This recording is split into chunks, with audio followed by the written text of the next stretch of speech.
Today we're going to tackle something super important, something we all do, but maybe not always that well. We're talking about writing instructions. Instructions that actually work. Let's get right into it. Haha, does this sound familiar? I mean, we have all been there, right?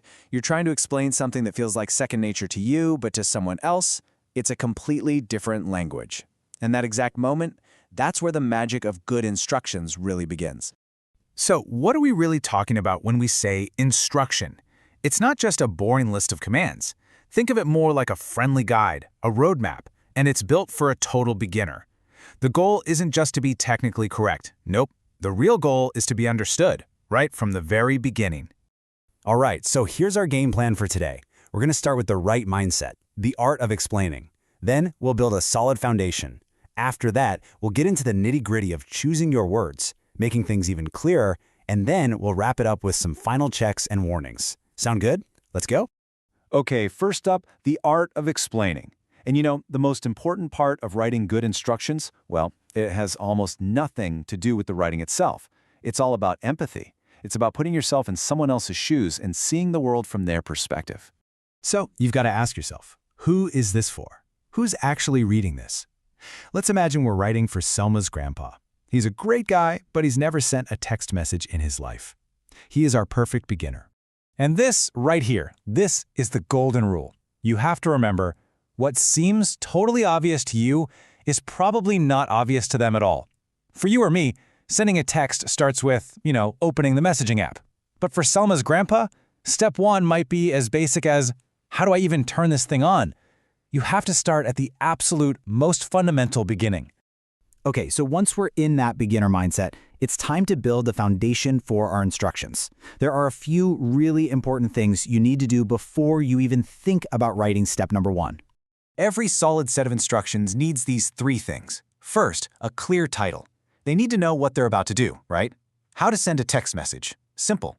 Second, a purpose. Tell them why this is useful. It's the best way to tell a friend something quickly. It gives them motivation.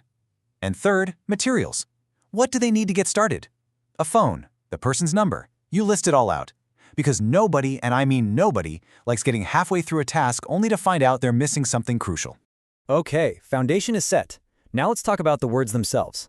Honestly, the way you phrase each step can be the difference between a high five and a headache. It's all about clarity. So you've basically got two main styles you can go with. On one hand, you have the you form. This is super personal, it's conversational, it's like you're right there with them, saying, first, you switch your phone on. It feels encouraging. Then, on the other hand, you've got the imperative form. This one is direct, it's action-oriented, it's a clear command. Switch the phone on. Number your steps. This is the one you use when you want things to be super efficient and to the point. But, what if you don't want a strict numbered list? What if you're just writing an email to a friend to help them out? For that more personal, flowing style, temporal words are your best friend. They create that sense of order without being so rigid. And these words, first, then, after that, finally, they're like the glue holding your instructions together. They guide your reader smoothly from one step to the next. It turns a boring list into a little story that's easy to follow.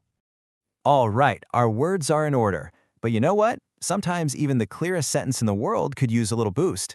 So let's look at how we can go beyond just the text to make our instructions even better. Think outside the box of sentences. Abbreviations can be a huge space saver, right? Like TBSP for tablespoon in a recipe. Symbols can get an idea across in a split second. And pictures. A picture can be a lifesaver, especially when you need to show exactly what a button or an icon looks like on a screen. And hey, instructions don't have to be cold and robotic. For our friend Selma's grandpa, explaining that a little heart symbol means you like something, that's not just a technical detail. It's adding a human touch. It makes the whole thing less intimidating and honestly a lot more fun. Okay, your instructions are written, they look amazing, you've even got pictures, so you're done, right? Well, not quite. There is one last absolutely crucial step that so many people forget. And that step is warnings. You have to think about what could go wrong. I love this example.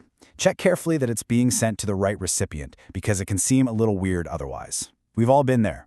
A simple warning like this can save someone from a seriously awkward moment. It shows you've really thought the whole process through, pitfalls and all. So Selma does everything right. She writes the perfect instructions, she's got the foundation, the clear language, the little warning at the end. She hands the phone to her grandpa, feeling pretty good about herself. Task complete. But the story isn't quite over. And then her grandpa says this. "Thank you, sweetheart, but could I get it on paper? Where can I find the heart and the kiss?" And just like that, we get the perfect reminder that the medium is just as important as the message.